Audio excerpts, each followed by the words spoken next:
tengo la suerte, bueno, mis padres son catedráticos de álgebra, dan clase aquí en la universidad en Oviedo en matemáticas, y gracias a ellos yo creo que siempre tuve cierta pasión por los números, por las matemáticas, por los datos, y cuando estaba todavía en la carrera, mis padres establecieron muy buena relación con un matemático asturiano que es José Luis Flórez, una mente privilegiada, una mente brillante, que fundó una empresa que se llama Neometrix, que fue una de las primeras que hubo prácticamente en el mundo, te diría, en el mundo de data mining, ¿no? De la minería de datos, hoy ya reconvertido, ¿no? Hacia términos más marketingianos como el Big Data, la inteligencia artificial, etc. Y bueno, me tuve la suerte de incorporarme.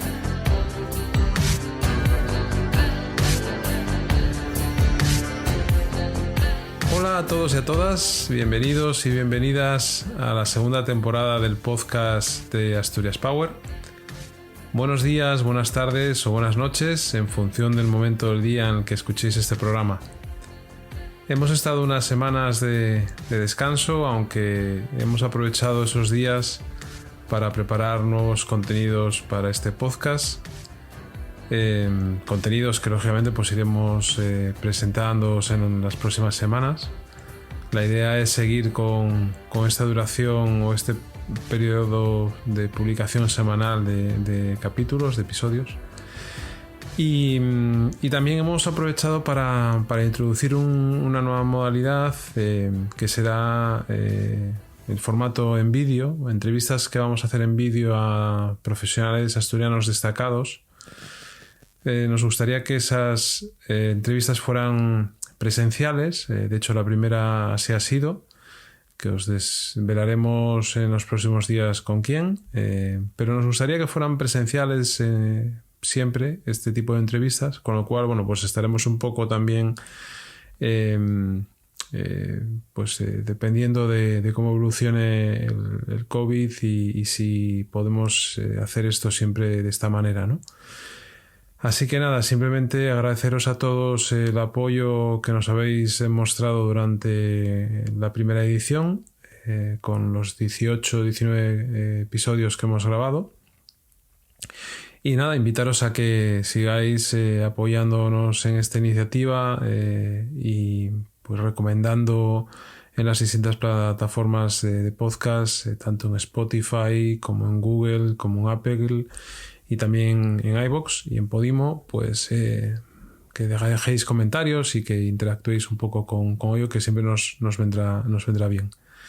Así que nada, os dejamos hoy con la entrevista a David González. David es responsable de datos de un área de Vodafone que es Vodafone Business. Y bueno, un perfil súper interesante como todos los que hemos venido entrevistando, y que sale de una cantera que en Asturias algún día tendremos que agradecer a José Luis Flórez cuando puso en marcha Neometrix, y la cantidad de profesionales asturianos, de estudiantes que se incorporaron a esa empresa y que hoy en día tienen puestos de relevancia en muchas empresas en el ámbito del dato, del machine learning y de la inteligencia artificial, algo que hace 20 años pues no estaba tan en boga ni estaba tan de moda tampoco, pero que algo en lo que José Luis fue visionario y con Neometrix pues puso a Asturias en el mapa en el ámbito del dato y del data mining o el business intelligence que se decía por entonces. Así que nada, os dejamos con David, esperemos que os guste mucho esta entrevista, este episodio y seguimos adelante.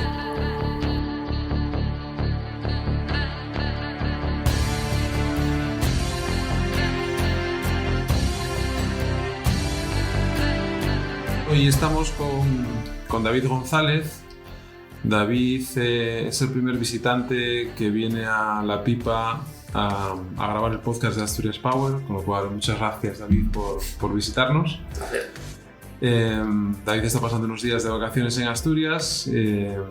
Su trabajo, ahora nos detallará, es como responsable de una parte de datos de Vodafone, en este caso de Vodafone Business. Y tiene una trayectoria dilatada en este mundo que nos expondrá en detalle. Pero bueno, la primera pregunta, David, que siempre hacemos a los invitados es ¿qué opinan sobre Asturias? no la opinión romántica, sino la opinión sincera y de un profesional que lógicamente tiene recorrido a nivel internacional, que tienes una visión muy completa, sobre todo porque tienes también muchos amigos, compañeros que han tenido que emigrar, que salir fuera de Asturias para desarrollar y crecer profesionalmente.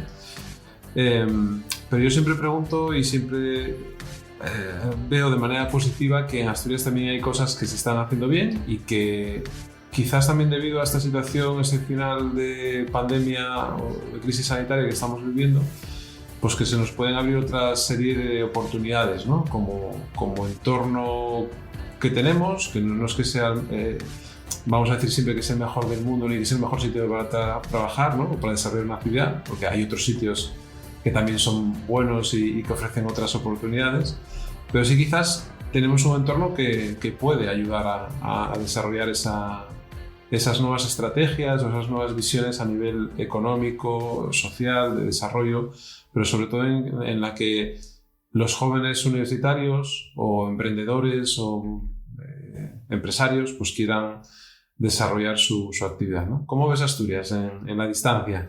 Bueno, pues si te digo la verdad, Luisma, yo soy muy positivo y optimista con Asturias. Creo además muy firmemente que en Asturias se genera una cantidad de talento enorme y el talento al final luego puede elegir distintas ramas a la hora de enfocar su actividad profesional. Hay gente brillante que está trabajando para otras empresas que están basadas en Asturias, hay un talento muy importante que ha emprendido y se han montado empresas en Asturias que son referentes en el mundo incluso tecnológico, lo cual tiene un mérito enorme. Hay otros grandes profesionales y otra parte del talento que se quiere dedicar al mundo académico, a la investigación. En resumen, si hacemos un repaso por todas aquellas empresas que conocemos, además que hemos estado hablando tú y yo esta mañana, que están basadas aquí en Asturias y que de una manera u otra empezaron ya hace años y se han ido consolidando y cada vez tienen más gente trabajando, solo demuestra que en Asturias hay talento, hay ganas de emprender, hay ganas de seguir disfrutando de poder tener y poder vivir en un sitio tan espléndido, tan mágico como es Asturias y trabajar en temas de lo más innovador que hay a nivel tecnológico.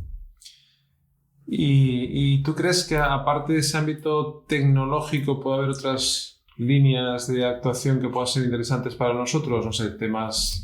Al final siempre podemos caer en la tecnología, ¿no? Es decir, además por deformación ya, ¿no? Pero yo sé, todo lo que tiene que ver, por ejemplo, con la economía circular, con lo que ahora también se llama economía azul, que tiene que ver mucho con todo lo que tiene el mar, ¿no? El agua, la parte del beneficio a nivel de energía o a nivel de productos que puedan salir de ahí. El turismo, ¿no? O sea, esa parte que yo creo que en Asturias tenemos por explotar todavía, que aunque seamos receptores de turismo, todo lo que tiene con el turismo de aventura o de experiencias o rural, ¿no? ¿Cómo ves esa parte de posibles vías de negocio de proyectos? Bueno, también, o sea, te hablo a nivel, o sea, cuando me refiero a nivel tecnológico de las empresas, no significa que tengan que ser empresas de una naturaleza 100% tecnológica, sino al final cualquier negocio, cualquier industria, cualquier, digamos, nuevo sector económico, en gran parte va a depender de la tecnología para estar conectado con los demás. Y de una manera u otra eso creo que hace que Asturias como lugar físico de residencia y de generación de empleo tenga un potencial enorme. Es decir, ya seas una empresa que se dedique a, como comentabas, a experiencias, a hoteles rurales, su canal, digamos, y su forma de conectar con otras personas es en base a la tecnología, a la conectividad, a los portales digitales y llevar a cabo una buena estrategia en estos medios es lo que les va a permitir diferenciarse y de verdad hacer que su sector funcione. Es cierto que ahora probablemente había antes muchas barreras, es decir, probablemente mucha gente fue poco a poco adentrándose y aceptando el mundo digital, el empezar a cambiar las cosas de cómo se han ido haciendo en nuestra sociedad, digamos, de forma más histórica. Y ahora es cierto que desgraciadamente pues esta pandemia que hemos vivido lo que ha hecho es acelerar y hacer a muchas personas, sobre todo a muchas empresas, e incluso la administración pública, darse cuenta que la conectividad, la digitalización, el llevar a cabo comunicaciones de forma remota es algo esencial para que un negocio y una compañía funcione. Entonces sí, yo no lo limitaría absolutamente a ningún tipo de industria. Creo que Asturias tiene algo especial y eso es reconocido a todos los niveles y ahora lo que hay que hacer es seguir potenciando todas las industrias, digamos, que están haciendo un buen trabajo, intentar ayudarles a muchas pymes y a muchas empresas hay que ayudarles en la digitalización, Pero lo que hay que también hacer es, todas aquellas empresas que están ahora demostrando que tienen un encaje y que tienen un negocio y que tienen un mercado que funcione, hay que intentar ayudarles en la aceleración. Hay que intentar ayudarles que tengan los medios necesarios para seguir creciendo, porque si ellos crecen, se generará más empleo, se generará más riqueza en nuestra comunidad y eso hará que a su vez pues haya más empleo, se genere más, se recaude más impuestos y todo se pueda reinvertir en el bienestar común. David, y cuéntanos un poco sobre ti, sobre la parte más personal. Yo siempre me gusta que la gente se exprese de manera natural y para eso es este podcast también, para dar a conocer a perfiles profesionales asturianos que mucha gente desconoce y que yo creo que hay que poner en valor. Pero siempre me gusta empezar desde lo más inicial, ¿no? Es decir, dónde estudiaste, cómo te formaste, cómo llegaste al mundo en el que estás desarrollando tu actividad profesional.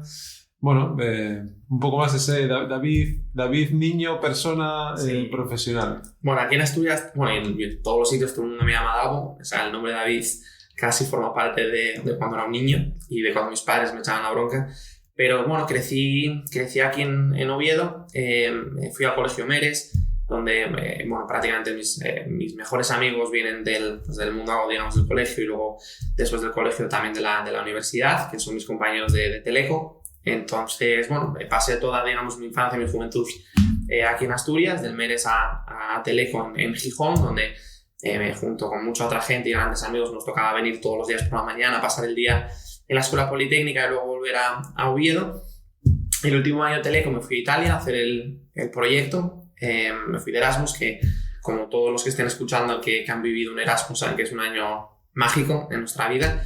Y tengo la suerte, mis padres son catedráticos de álgebra, dan clase aquí en la universidad en Oviedo en matemáticas y gracias a ellos yo creo que siempre tuve cierta pasión por los números, por las matemáticas, por los datos y cuando estaba todavía en la carrera mis padres establecieron muy buena relación con un matemático asturiano que es José Luis Flórez, una mente privilegiada, una mente brillante que fundó una empresa que se llama Neometrics, que fue una de las primeras que hubo prácticamente en el mundo, te diría, en el mundo de data mining, ¿no? De la minería de datos, hoy ya reconvertido, ¿no? Hacia términos más marketingianos como el Big Data, la inteligencia artificial, etc.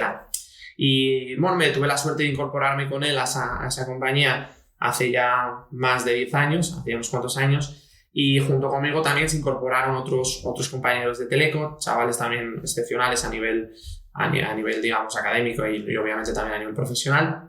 Y pasamos unos cuantos años en Neometrics, trabajando para, sobre todo, las grandes empresas que había en nuestro país. Y años después es cuando ya explota, digamos, el mundo del dato y a Neometrics les compra Accenture y todo el equipo tenemos la suerte de incorporarnos a esta gran multinacional con la peculiaridad de que ven en nosotros unos skills y una forma de trabajo, digamos, bastante diferencial y me piden a mí y a otras personas del equipo irnos a vivir a Norteamérica. Entonces nos fuimos unos cuantos con la maleta a vivir a Nueva York y a Montreal, en Canadá. Pasamos otra etapa, pues sinceramente a nivel profesional extraordinaria, porque lo quieras o no, eres joven, estás viviendo en Estados Unidos, trabajando en proyectos, digamos, súper innovadores, proyectos de vanguardia para grandes multinacionales. Y después de esa etapa, José Luis me ofrece a mí y a otras personas emprender y montar una startup, que fue la startup Touchbee, luego reconvertida y luego cambiamos el nombre a Dive. Y también fueron unos años muy interesantes donde pasamos de eso, de crear una idea a desarrollarla de verdad a nivel tecnológico. La empresa pues sigue funcionando y le sigue yendo muy muy bien.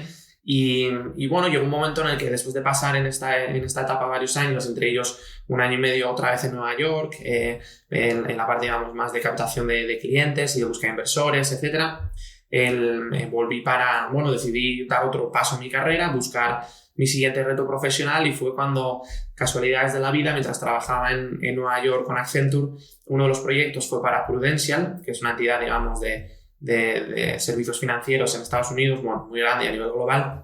Pues una de las directoras de Prudential con la que trabajé me ofreció venir a Vodafone. Ella tenía un puesto de directora en Vodafone. Me dijo, si quieres venir aquí, yo voy a hablar con el CEO de Vodafone Business, que quieren montar todo el departamento, digamos, de Big Data, de datos, de Analytics, etc. Y no se me ocurre nada mejor que tú. Me sentí obviamente muy halagado de que ella me recomendaba para el puesto y empecé el proceso y Y bueno, tuve mucha suerte porque nada, decidí dejar la startup y a las pocas semanas ya tenía la oferta para empezar a trabajar en Vodafone Grupo, porque yo dirijo esta división en grupos para todos los países donde Vodafone tiene presencia, tiene red de comunicaciones propia. Y acepté el reto y a las pocas semanas ya me estaba incorporando a Vodafone, me dejaron vivir en Madrid, que fue una suerte, me dejaban viajar a Londres, digamos, de forma continuada. Y luego también pues seguí creciendo mi equipo poco a poco, se incorporaron muchos de mis compañeros en la época también de Neometrix y de Accenture y de la startup y de Touchbit, chavales que sin ellos hubiera sido casi imposible llegar a donde he llegado, porque son muy muy buenos en su trabajo, además de personas de mi mayor confianza y a nivel personal de mis mejores amigos.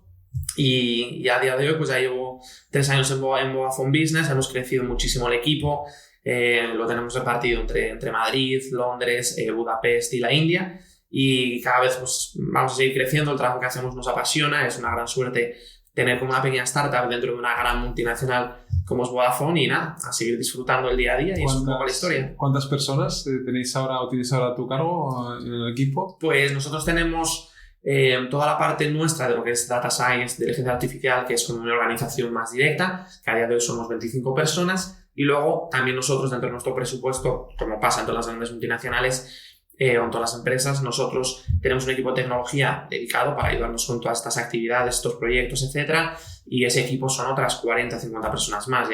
Ya no llevo ni la cuenta. O sea que en total seremos una organización de unos 70, 75 personas y trabajando en temas muy, muy diversos que también, si quieres, te puedo contar. Sí, pero me gusta también antes... ¿Cuál es tu opinión un poco sobre la dualidad entre empiezas en una pequeña empresa que está en su inicio, que va construyendo su recorrido, os compra una multinacional, esa multinacional te da la posibilidad de pegar un salto a nivel de conocimiento, de irte a Estados Unidos? Hay otra empresa más pequeñita, startup, Taif o Touchbit.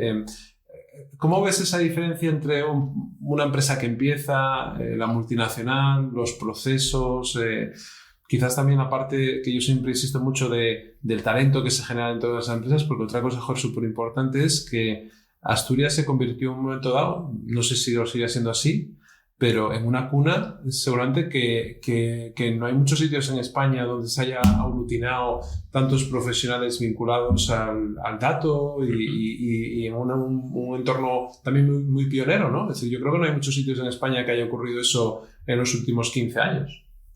Sí, es cierto. Bueno, yo creo que como todo, los pioneros que de verdad se aventuran a darse cuenta de que hay una industria o que va a haber una oportunidad de negocio muy grande en torno al dato, que fueron en su día los fundadores de Neometrix, que tuvo mucho mérito porque ellos empezaron trabajando, digamos, aquí para algunos proyectos con la empresa SaaS, que de aquella era el software que se utilizaba de forma habitual en todo este tipo de proyectos, y ellos son los que deciden emprender, dejarlo todo, irse a Madrid.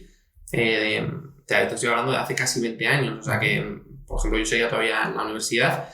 Y creo que ese tipo de carácter y ese tipo de liderazgo, de emprendimiento, es algo que en Asturias, yo creo que a la gente nunca le ha dado miedo jugárselo todo, emprender y luchar por sus sueños a nivel profesional. Ellos lo hicieron. Lógicamente su historia fue conocida a nivel nacional y luego pues es cierto de que el mundo del dato siguió brindando oportunidades para muchas otras empresas y en todos los campos. Mucha gente luego desarrolló empresas más basadas en plataforma, en producto final. Es cierto que Neometrix estaba más basado probablemente en lo que es consultoría, alto valor añadido. También se desarrolló producto, pero bueno, me parece que Asturias sí siempre ha sido una cuna, como tú dices, de generación de talento, porque bueno, sí que es cierto que creo que a nivel académico pues se hacen bien las cosas. Seguro que hay mucha gente que piensa que hay muchas cosas que mejorar, que está claro que no existe la perfección, pero entre una buena formación, el carácter que yo creo que aquí tenemos desde que nacemos, ¿no? De querer comernos el mundo, se puede decir, y desde luego que no sé, luchar por nuestros sueños a nivel profesional y, por qué no, también personal, ha hecho que sí, que en Asturias se hayan generado muchas oportunidades, muchas empresas y se considera una cuna de generación de talento. Y te lo digo también porque las grandes empresas como Accenture siguen teniendo aquí una oficina con más de 30 personas, científicos de datos, trabajando para grandes empresas a nivel nacional, incluso internacional, y otras tantas pequeñas empresas, startups, como hemos estado hablando tú y yo esta mañana, que son excepcionales, tienen aquí su sede y su HQ, digamos. O sea que sí, comparto contigo la opinión. Y eso que te decía antes también de la diferenciación entre la pequeña empresa barra gran corporación multinacional, ¿cómo se vive esos cambios? No sé si tanto de cultura como de procesos o no sé. Pues se vive...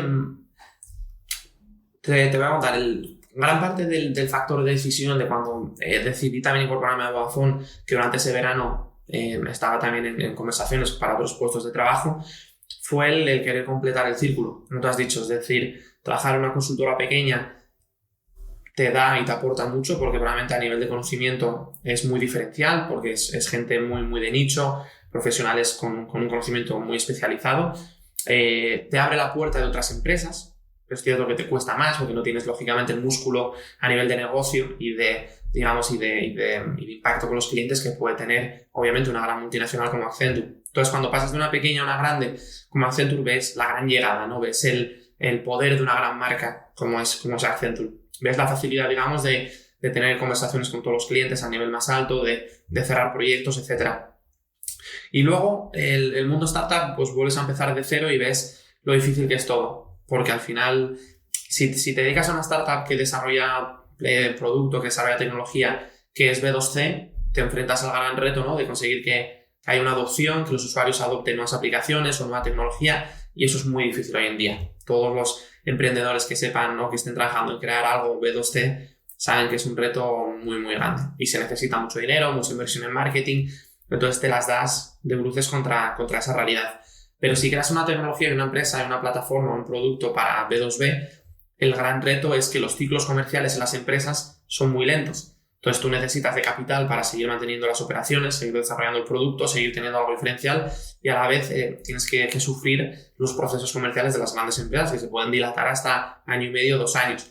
Entonces eso te hace pues ver esa realidad. Y luego probablemente cuando estás trabajas o quieres vender a una gran empresa, dependiendo del perfil con el que hables, pues ves, digamos, perfiles más, digamos, de gran corporación que llevan toda la vida en una gran empresa y que son procesos muy lentos, ves gente con más ganas de innovar, ves un poco toda esa realidad. Ahora estar en un gran cliente o en una gran empresa final desde dentro, en un departamento tan innovador como todo lo que tiene que ver con datos, con Big Data, y poder sentarme, como me siento muy habitualmente con startups, hablar con ellos, pues te hace tener, yo creo, una empatía más especial, porque hace poco yo estaba sentado en el otro lado de la mesa intentando explicar, entonces intentas tener más empatía, decir, mira, esto me interesa, vamos a seguir hablando, vamos a llegar a tener otra reunión para intentar cerrar un alcance o explorar una vía de colaboración, o otras donde pues lo que te ofrecen no te encaja y les explicas por qué y les intentas dar algún consejo. Entonces creo que es un ciclo que te da una formación y un conocimiento y una experiencia muy, muy potente, y que sobre todo ahora pues paso mucho tiempo con startups obviamente porque creo que tienen mucho que aportar a las grandes empresas, pues también te da un poquito más de experiencia y poder entender mejor lo que ofrecen, a la vez que saber mejor determinar siguientes pasos o darles buenos consejos. Y dentro de la parte ahora de Vodafone y de Vodafone Business, entiendo que vuestro cliente es el propio Vodafone, ¿no? ¿Vosotros trabajáis o no? Vale. Es una gran suerte, no es todo. Es decir, en mi posición como CDO de Vodafone Business Group, mi responsabilidad es todo lo que tiene que ver con datos. Entonces, te diría que más o menos el 50% del esfuerzo y del tiempo lo dedicamos a proyectos internos. Es decir, cómo podemos utilizar los datos, la información de forma eficiente, porque imagínate, un gran negocio como nosotros generamos datos en muchísimos países, a través de muchísimos sistemas, redes de telecomunicaciones, etc. ¿Cómo podemos juntar toda esta información para, digamos, crear activos basados en datos, tomar mejores decisiones y luego ayudar a nuestros equipos dentro de la organización? ¿Cómo combinamos todos estos datos con modelos matemáticos para poder entender pues, qué necesitan nuestros clientes, qué estrategias podemos llevar a cabo, cómo organizar mejor nuestra cartera, etcétera, ¿vale? Y piensa que en Vodafone Business, a ser nuestro negocio B2B, trabajamos para autónomos, microempresa, pequeñas empresas medianas, empresas grandes multinacionales a nivel global. Todas las grandes multinacionales que puedas pensar, lógicamente, pues trabajan con Vodafone, al igual que seguramente con otras compañías de telecomunicaciones. Y luego administración pública. Trabajamos mucho con la administración pública. Entonces esa es una parte que es como el 50% de nuestro trabajo. Y luego el otro 50% es la parte, digamos, también muy startup, ¿no? Es la creación de nuevos productos que son basados en datos. Es decir, Vodafone Business, como todo el mundo conocerá, pues vende móviles, que es una parte de negocio, pero vendemos también conectividad fija, conectamos, digamos, las oficinas de muchas empresas, ofrecemos productos de Internet of Things, que ahora es un término que está muy de moda, pero muchos dispositivos que la gente ve en su día a día, entre ellos coches o elevadores, digamos, o ascensores, llevan una SIM de Vodafone. Y luego tenemos el negocio cloud, donde tenemos nuestro propio cloud y trabajamos también con todos los grandes cloud públicos que todo el mundo conoce, pero también ahora estamos creando productos que no tienen conectividad. Son productos digitales que utilizan de forma segura, digamos, todos los datos que generamos dentro del ecosistema Vodafone. Entonces, esos datos, digamos, son anónimos, aplicamos y desarrollamos grandes procesos basados en Big Data, creamos resultados muy avanzados y luego creamos todos los productos digitales. Entonces, estos productos que creamos, que hay distintos ejemplos, es una parte muy entretenida cuando eres un profesional como nosotros. Por un lado, porque es divertido y es muy atractivo crearlo, pero luego también porque luego cuando ves que el mercado lo compra, que los clientes están muy contentos con ello, el feedback que te dan te ayuda también a mejorar el producto o el servicio, ves que tiene un impacto social. Por ejemplo, mucho de lo que hacemos es público. Trabajamos, por ejemplo, con la Junta de Andalucía en todos estos temas de movilidad, de turismo. Te digo la Junta de Andalucía como otros 20-25 clientes de administración pública en nuestro país, en Reino Unido, en Italia, en Alemania, en Sudáfrica ahora, etc. Entonces, bueno, es una parte muy divertida también que combina y hace que se cierre el círculo de trabajar en proyectos a nivel interno y luego lo que es el desarrollo de nueva tecnología, nuevos productos que ofrecemos en el mercado. ¿Y qué opinas de toda esta, no sé si es polémica o dudas que genera a la gente que no tiene el conocimiento, y porque no lo tiene que tener, lógicamente, de la parte de privacidad, ¿no? Es decir, ahora está el gobierno de España acaba de anunciar ahora hace unos días la aplicación para el COVID, en el cual tú puedes hacer una llamada a que estás infectado, entonces eso se propaga de una determinada manera con un código, pero la gente piensa o tiene miedo de que se esté invadiendo su privacidad, ¿no? Es decir, yo eso creo que lo tengo bastante superado, pero hay mucha gente que no lo tiene porque creo que hay un desconocimiento muy grande en cómo se tratan los datos y la gente piensa que el dato te está siguiendo siempre, que muchas veces es así, ¿no? Cuando estás haciendo una navegación por internet, con el tema de las cookies y demás, pero lógicamente muchas veces no tienen tu nombre, tu DNI, todos esos datos, sino que hay muchos que están anonimizados o que se utilizan de una determinada manera para algo concreto, como pues una campaña de marketing, ¿no? Claro. Es decir, cuando tú hagas una búsqueda, pues que lo que estás navegando por un medio de comunicación o viendo Instagram y de repente te aparece un anuncio que eso normalmente no es el mismo que le aparece a David o a Davo, que el que me aparece a mí o el que le aparece a mi mujer o a mi hija si está en ese momento o tuviera una cuenta y estuviera logueada, ¿no? Esa parte de privacidad, ¿qué opinión tienes y cómo puedes, digamos, desmenuzarlo un poco para que la gente lo entienda, ¿no? Bueno, yo creo que esa parte ha habido dos factores que han hecho que la gente tenga una desconfianza abismal hacia ello. Un primero que es el desconocimiento. Entonces, todo aquello que no conocemos nos genera cierta duda, ¿no? Cierto rechazo. Y el segundo es que las noticias que han llegado no han sido buenas. Es la realidad, es decir, los escándalos de Facebook y Cambridge Analytica, todos los escándalos que ha habido alrededor de robos de información, robos de datos, todas las historias aquellas de cuando hackeaban dónde estaban las fotos de famosos, que había fotos comprometedoras, por decirlo de alguna manera, ha hecho que la gente haya cogido, si no es miedo, por lo menos un respeto importante a la privacidad de la información. Entonces ahora tenemos que remar a contracorriente y es algo que se lleva haciendo mucho tiempo, y no digo solo las empresas, la Unión Europea lo lleva haciendo con mucha fuerza desde hace años. Por eso se publicó en mayo de 2018, se me recuerda la fecha ahora, la Ley General de Protección de Datos, lo que se llama en inglés GDPR, que ha sido un marco, una normativa a nivel legal en Europa, que lo que intentaba garantizar era que todos aquellos usos de información fuesen públicos o se comunicasen de forma transparente para el usuario, para que el propio usuario pudiera decidir si lo acepta o no. Hay usos, digamos, que forman parte de forma más natural de un servicio, por lo cual el usuario de forma implícita ya da permiso a ello, y otras prácticas donde el usuario tiene que voluntariamente decir, venga, lo acepto, lo hago.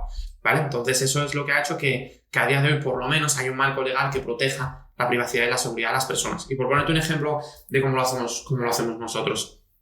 Dentro de lo que es el servicio que ofrecemos a la administración pública de movilidad, es un servicio muy, digamos, muy seguro, en el sentido de que cogemos todos los datos que se utilizan son anónimos, por lo cual no puedes saber nada de nadie. Todos los procesos que se aplican basados en Big Data lo que te hacen es distintos filtros, agregaciones. Lógicamente Vodafone solo tiene una muestra de la población en España. Pues imagínate todos los filtros, agregaciones que hay para que el dato que tú pasas sea un dato ya que represente al total de la población. Tienes que extrapolar, tienes que corregir el sesgo que hay de género y edad en nuestra cartera, muchas cosas. Y luego a la vez permitimos que a través de la aplicación My Vodafone, con 2 clics, un usuario pueda eliminarse de ese tipo de análisis. Entras en permisos y preferencias y puedes eliminarte de este tipo de análisis o puedes ver, digamos, todos los usos que hace Vodafone del dato. Y tú puedes decidir sí o no. Entonces, bueno, es algo que nosotros lo hacemos de forma habitual. Por ejemplo, cuando pasó el caso del Instituto Nacional de Estadística, donde se publicó que las 3 grandes telcos trabajamos con el INE, pues fíjate, en vez de darle un ángulo a la noticia positivo, es decir, el INE, en vez de gastarse millones de euros que se gastaba a través de encuestas, procesos muy rudimentarios, lentos y poco fiables a nivel de información, pasó a tener información totalmente precisa, un conocimiento muy detallado de la movilidad de nuestro país. Y se gastó, pues, no recuerdo bien el dato, pero si antes se gastaba varios millones de euros, ahora pasó a gastarse 500.000 euros, que principalmente a las telcos no es un negocio enorme, nos cubre mucho de los gastos que tenemos de procesamiento de datos, porque el volumen de datos que utilizamos es gigante, entonces hay un coste muy grande en todo ese procesamiento, los equipos de data scientists que trabajan en ello, etc. Pues en vez de darle el ángulo positivo de lo hacen de forma segura, con datos anónimos, con muchos algoritmos, digamos, para corregir cualquier tipo de sesgo. Los usuarios pueden, si quieren, si por alguna razón no quieren incluso formar parte de ese análisis de sus datos anónimos, se pueden eliminar del análisis, que es algo que ofrecemos en la aplicación. Y decir que es algo bueno, que es una evolución para la sociedad, todo el ángulo de las noticias fue el INE te espía junto con las telcos y tal. Y al final lo que hizo fue que la gente tuviera desconfianza. Nosotros tuvimos, creo recordar, como unos 30.000 opt-outs, ¿vale? Es decir, 30.000 clientes entraron en la aplicación y se eliminaron de los análisis. Luego nosotros corregimos ese sesgo, pero aún así demostró que el ángulo en el cual la prensa publicaba ese artículo, en vez de sacar las bondades de algo así, que es bueno para la sociedad, lo publicaron de otra manera. Entonces, bueno, simplemente creo que gracias a que tenemos todos estos mecanismos para la gestión del dato, para que sea transparente para el usuario y proteger su privacidad, hace que ahora todas estas prácticas estemos muy tranquilos y lo publiquemos de forma completamente pública. De oye, si alguno no quiere formar parte de este análisis o de este caso de uso, que entre en la aplicación y se elimina. Nosotros conseguimos esa información diariamente y eliminamos los usuarios que no quieren formar parte de los análisis. Entonces, bueno, creo que va a llevar tiempo que la gente acepte esta nueva normativa, este nuevo marco y que de verdad entiendan que los datos se usan por un bien general, es decir, es entender mejor al usuario, ofrecerle mejores servicios. Netflix lo hace y la gente nos asusta. ¿Por qué si con Netflix no te asustas de que analicen las películas y las series que ves para recomendarte otras? ¿Por qué te va a asustar que la publicidad lo hagan, ¿no? Si ven en qué páginas web navegas o qué aplicaciones móviles utilizas de forma recurrente, te recomiendo estas otras o te recomiendo estos productos.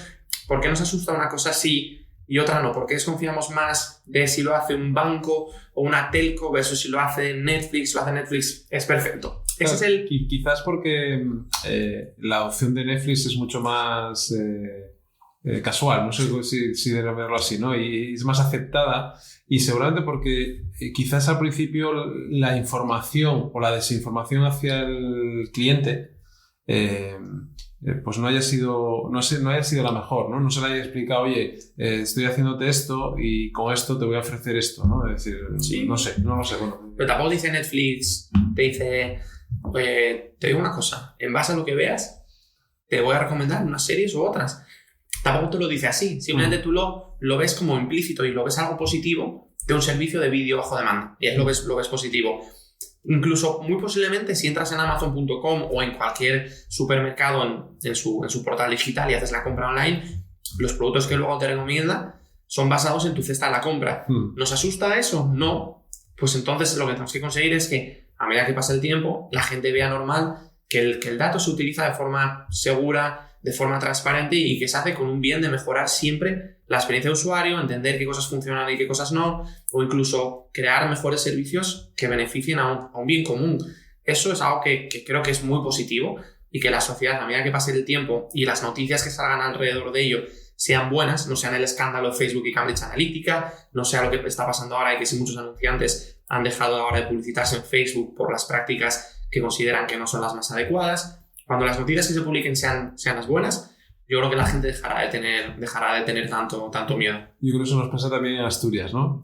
Tenemos muchas veces demasiadas noticias negativas, ¿no? Que lastran el optimismo de la gente, porque si tú escuchas la radio, lees un medio de comunicación y todo es malo, al final dices tú, hostia, es que Asturias es malo, ¿no? Sin embargo, si le das la vuelta, como tú acabas de decir, a esa noticia y la lees en clave positiva, donde hay algo malo, puedes ver una oportunidad, ¿no? Decir, oye, pues vamos a ver la oportunidad y vamos a trabajar sobre esa oportunidad porque esa oportunidad nos puede beneficiar a todos, ¿no? En ese sentido. ¿Y cuál es el siguiente paso del dato? O sea, ahora en esa visión, además muy global que tienes de múltiples proyectos, de equipos en distintas partes del mundo, de una tecnología que avanza muy rápido y que es cambiante, lógicamente, ¿cuál es el siguiente paso que nos espera? Porque yo siempre me da pena decir, me moriré dentro de unos años, ¿no? Como toda persona, y me voy a dejar de ver muchísimas cosas que me gustaría ver, que me gustaría disfrutarlas, ¿no? ¿Cuál es el siguiente paso dentro del mundo del dato, de la inteligencia artificial, de IoT, del Internet of Things, todo esto que viene ahora también de todos los aparatos conectados? Pero, ¿por dónde va esto? Bueno, yo creo que el ciclo y la madurez de cómo estamos utilizando el dato, la información, todavía estamos a muchos años vista de llegar a un nivel que se va a considerar avanzado, ¿no? Es decir, el dato mirado de forma aislada aporta mucho valor, pero está lejos de tener todo el potencial y todo el valor en su plena magnitud. Es decir, creo que el ciclo de vida de todos los proyectos, de toda la adopción del valor que tiene la información, que tiene el dato, todavía tiene mucho recorrido. Vamos a tardar muchos años. Y el por qué se basa en que todo lo que es un proceso tecnológico en el cual el dato se recopila de cualquier fuente o de muchas fuentes de información, se almacena en una infraestructura, ya sea en la nube o no, se limpia, se crean activos basados en datos, se aplican de verdad modelos avanzados de ciencia de datos, ahora Machine Learning que está muy de moda, inteligencia artificial, etc. Esos modelos y este proceso end-to-end se hace de forma totalmente escalable y automatizada. Esos resultados se integran en procesos, en, dashboards, en aplicaciones, se ayudan a digitalizar cualquier tipo de actividad o de proceso. Y luego los equipos que lo van a utilizar o los usuarios finales llevan a cabo una adopción de forma continuada de ello y eso funciona bien. Ese ciclo end-to-end es un ciclo que lleva muchísimos años de implantación. Es decir, un proyecto donde hagas end-to-end algo concreto, por decir cualquier proceso de una compañía, ya sea un tema de reporting financiero, de predicciones de finanzas, etcétera, o digitalizar muchos procesos del ciclo comercial o de pricing que antes hacían de forma más manual, o embeber en un sistema digital todos los algoritmos de recomendación. Son proyectos que pueden durar de 3 a 5 años e incluso más, hacerlo bien. De hecho, mira, por ejemplo, algo tipo Netflix o Facebook llevan más de 10 años y siguen desarrollando distintos algoritmos de recomendación, siguen entendiendo mejor a los clientes, es un proyecto que es interminable, si me apuras. Entonces creo que lo que viene todavía es intentar garantizar y asegurar que las empresas sacan todo el partido que pueden al dato. Y eso creo que es algo que va a tardar mucho tiempo. Y creo además que la rotación tan grande que hay dentro de esta industria en el perfil del científico de datos o del profesional que trabaja en estos temas no ayuda a que las empresas saquen todo ese partido, porque luego mucho conocimiento se pierde, es muy difícil luego que se sustituyan a las personas, puedan retomar los proyectos con el mismo nivel y calidad de delivery. Eso afecta mucho. Creo que ahora, si algo ocurre, que probablemente haya menos rotación por la inestabilidad del mercado y la gente, dentro de lo que es que va a haber una situación económica difícil, pero si la gente mantiene el puesto de trabajo, yo creo que eso lo que va a ayudar es que las empresas puedan de verdad llevar a cabo estos proyectos de transformación y de sacar mucho más partido y más valor al dato, y eso hará que la industria genere muchos más casos de uso, haya mucho más muchas más credenciales y eso ayuda a su vez a que cada vez se hagan más cosas. Ese es el futuro, o sea que estamos a muchos años vista de que esto de que digamos que se adopte de verdad todo el valor que tiene el dato. Con lo cual tenemos una oportunidad, ¿no? de desarrollar nuevas empresas, nuevos proyectos, nuevos nichos dentro del dato, porque al final, como tú dices, es inabarcable, aplica a cualquier cosa. Sí. Con lo cual, yo eso lo vuelvo a ver como una oportunidad, ¿no? Y una cosa, por ejemplo, a nivel de empresa, tú imagínate que eres una pyme asturiana o española, una pyme que está queriendo, husmeando, ¿no? En el mundo del dato, no tiene claro dónde puede tener ese valor para él.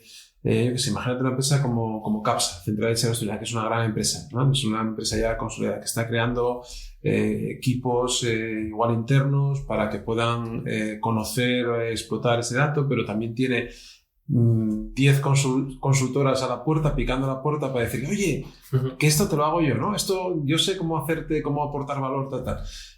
¿Cómo gestionarías tú esa conjunción entre desarrollar un equipo interno que pueda dar soporte a esa parte del dato o buscar ayuda en alguien externo que te pueda aportar valor? Porque en teoría, dejémoslo en teoría, tiene gente dentro que tiene experiencia y expertise en ese sector, ¿vale? Porque lógicamente no es lo mismo una telco que una empresa de distribución, aunque pueda haber casos de uso que puedan ser similares, sí, pero no es lo mismo. O que un producto de recomendación, o puede ser para una empresa de streaming, ¿no? O de música, bien sea de televisión o de música, como puede ser Spotify. ¿Qué hacemos? Bueno, es una pregunta complicada, donde no me quiero tirar piedras contra mi pasado ni nada por el estilo.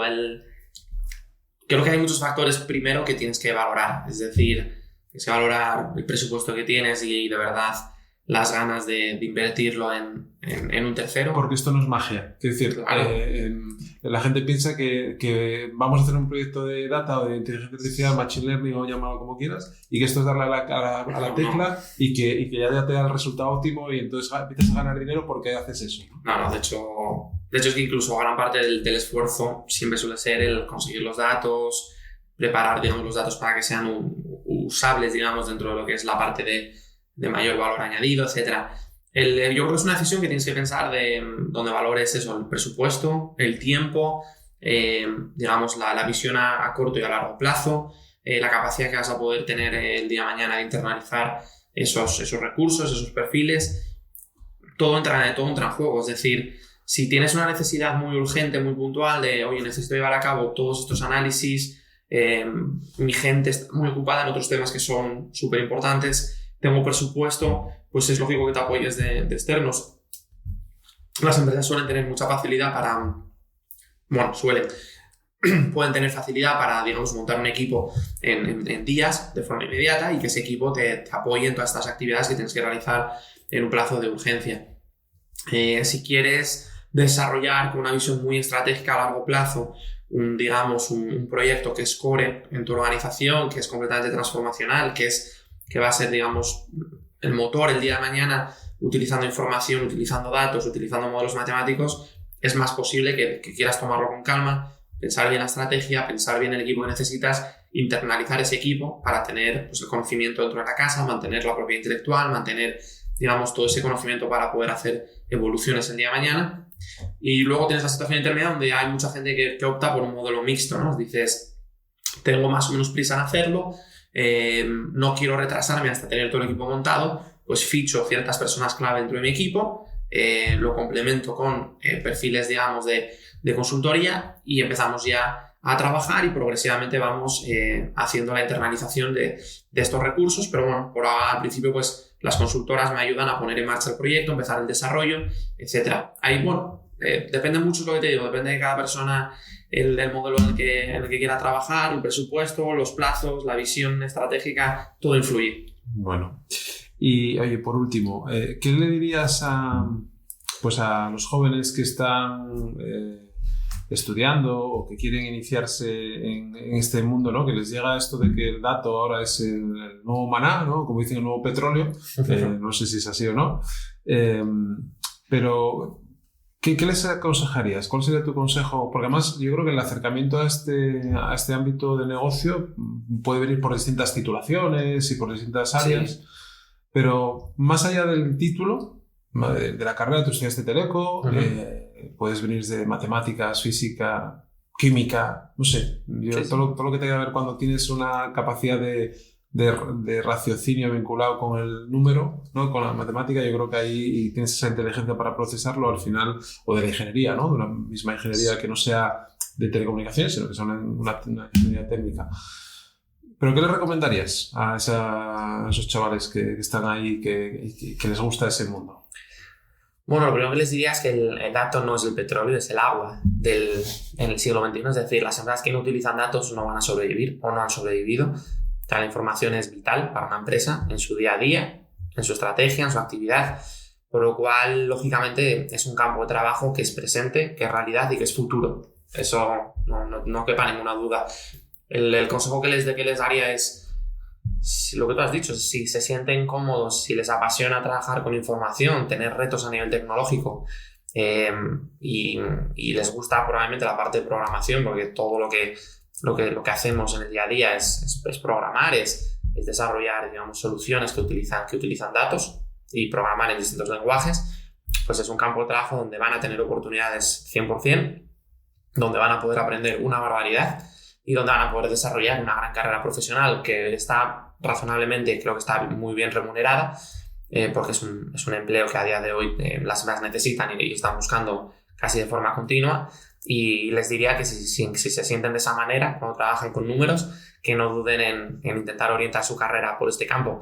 Además, yo lo recuerdo porque, fíjate, mira, cuando nosotros empezamos, es cierto que en Teleco teníamos alguna asignatura de estadística que nos daban profesores de matemáticas, de probabilidad, alguna optativa que dimos, y es cierto que el data mining de aquella, que el uso principal al que se le veía era el mundo académico, el mundo, digamos, de la investigación, pues bueno, te gustaba, pero no te faltaba algo, ¿no? Te faltaba probablemente entender, o verlo aplicado también al mundo de la industria privada.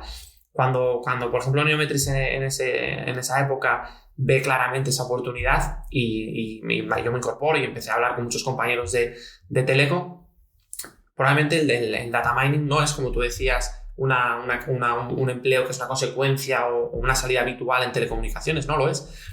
Casualmente yo trabajo en una telco, pero no lo es.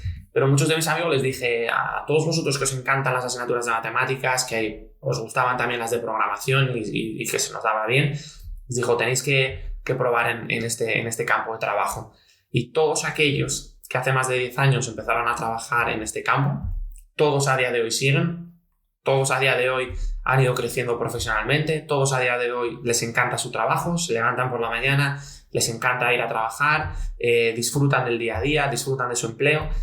O sea que mejor evidencia que es que cuando nosotros empezamos, para nosotros no había evidencia y fue una decisión arriesgada, pero una decisión que ha salido bien, y que la evidencia es que todos los que empezamos, todos, el 100%, seguimos trabajando en este campo y no hemos querido cambiar. Creo que es una evidencia de que es un campo bonito, es un campo apasionante, es un campo donde hay muchísimas oportunidades y que los jóvenes, si les gusta, va a haber muchas oportunidades para ellos también.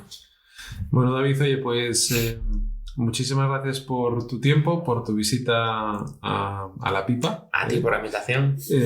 Que a partir de ahora pues será, digamos, el centro de operaciones también de Asturias Power, y esperemos que nos permita también volver al encuentro presencial, donde podamos compartir con la gente y generar ese networking también tan necesario y que muchas veces muy necesario, sí. Lo que hace es que personas que no se conocen, estando en la misma comunidad, incluso en el mismo sector, pues que se pongan cara y que de ahí puedan surgir sinergias, ¿no? Con lo cual, muchas gracias por tu tiempo.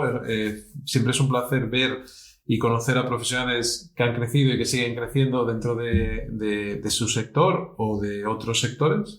Así que nada, simplemente felicitarte también por tu trayectoria y darle las gracias a tus padres, ¿vale?, por inculcarte también esa parte del conocimiento en el número, ¿no?, en el dato. Me sumo los agradecimientos a mis padres. Y gracias a ti, es un placer. Muy bien, David, pues un placer.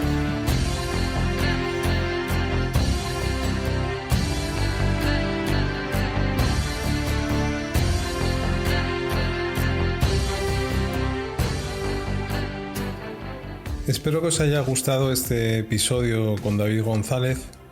La verdad que es muy enriquecedor tener la oportunidad de compartir con perfiles como el de David, sobre todo por la consistencia de su mensaje, ¿no? De lo que nos traslada y del recuerdo también, lógicamente, que tiene para sus inicios, en este caso en la Universidad de Teleco en Gijón y también de sus inicios en Neometrix.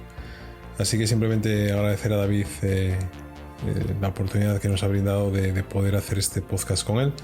Y nada, simplemente recordaros que nos podéis seguir en las distintas plataformas de podcasting, en Apple Podcasts, en Google, en Spotify, en iVoox también, y que os agradecemos cualquier comentario, cualquier recomendación, porque eso nos hará tener visibilidad y siempre viene bien dar visibilidad a este nuevo canal de Asturias Power y en esta segunda temporada, en el primer episodio que hemos grabado para todos vosotros. Un saludo muy fuerte y ya sabéis que nos vemos en el camino.